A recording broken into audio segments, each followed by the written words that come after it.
So, we are here with a young man that I'm very proud of. I've known him for 23 years. This is Travis Robinson. Hi. Now, I want you to trust me when I tell you I've seen some changes in this character from the time he was 12. But right now, I want to tell you he is a supremely qualified civil engineer. Let me just kind of tease you a little bit with saying that he has won drafting awards at the national level, like first in the nation at the collegiate level drafting. He's top notch. Civil engineering is his specialty. So civil engineering is really important in development generally.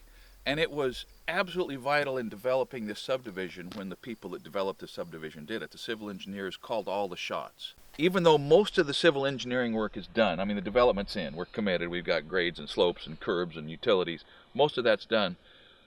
Couple questions. What do you see here today, and what do you see looking forward that this could look like in the future? Because I know that that's something that's hard for a buyer or a builder to think of.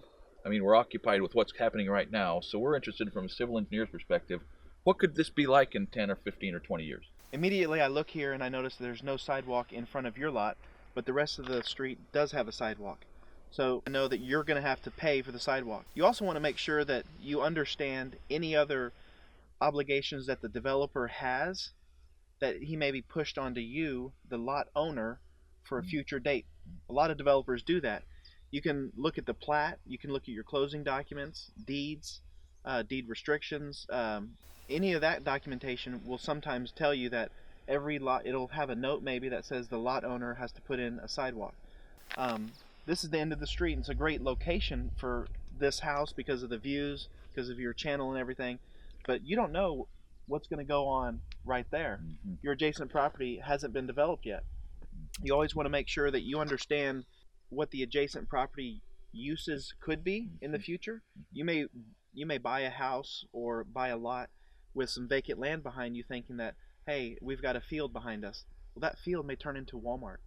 It may turn into a self-storage building, something like that. So you have to be aware situationally what could happen around your lot.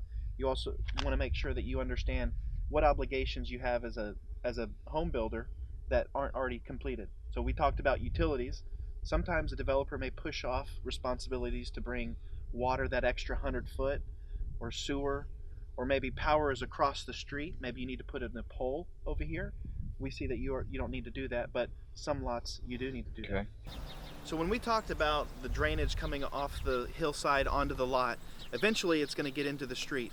Streets are typically crowned so that it pushes the drainage to the curb lines, and then the water comes down the curb lines. You can see on this road up here, water would go to the edge of the curb line and go into the gutters, and then eventually into the storm drains on each side.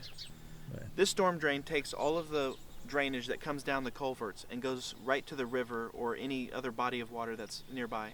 That same river is the one that you might play in, or you might pull your drinking water out of. So when a developer takes some raw land and develops it for buildable lots, he pays for all of the infrastructure costs that's local.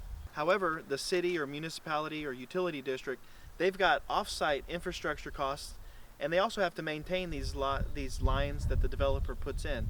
When you pay that impact fee or system connection fee, you're paying for that off-site infrastructure cost and also the long-term maintenance cost of these lines. And as somebody who has built houses outside of city limits and had to put in wells and septic systems, I can tell you that city services at the lot line are a relief.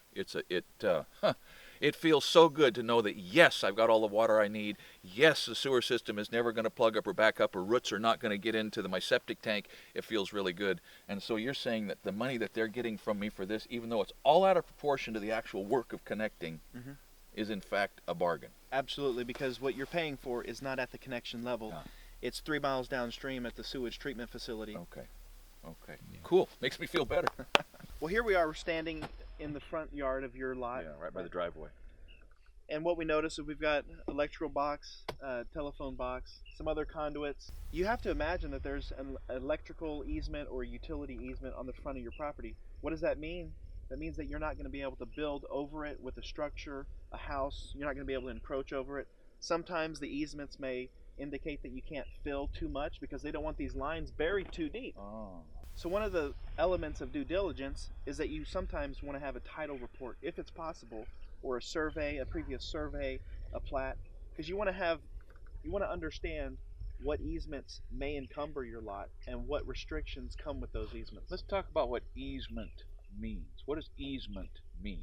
When you're a landowner, you own the land and you have the right to use the land however you see fit, minus how the jurisdiction or the deed restrictions restrict you on your use. An easement is where someone, a utility company typically, buys the right to use your land.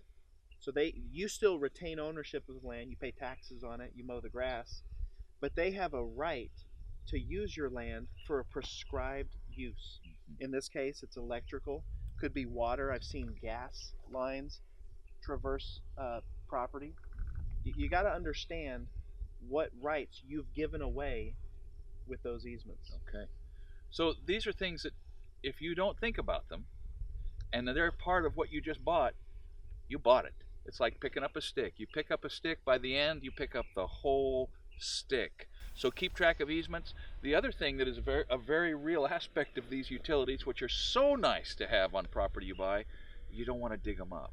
So we're going to very carefully adhere to the rules about calling before you dig and get the paint marks on the ground about where exactly these items are under the ground, because I've got excavation to do here, and the very last thing that we want to do is pull some of this stuff out of the ground with a backhoe. We're not doing that. Obviously, I'm not representing just Travis, though I would if you were in his area, but I'm representing the notion that there are people that know things that I don't know, and that ignorance can be so expensive. So Travis is here today to kind of help me understand topos and his other perspectives on this ground, and to provide the information on this whole development, just for interest for me and for you, about the role that a civil engineer plays in making the surface of the earth inhabitable.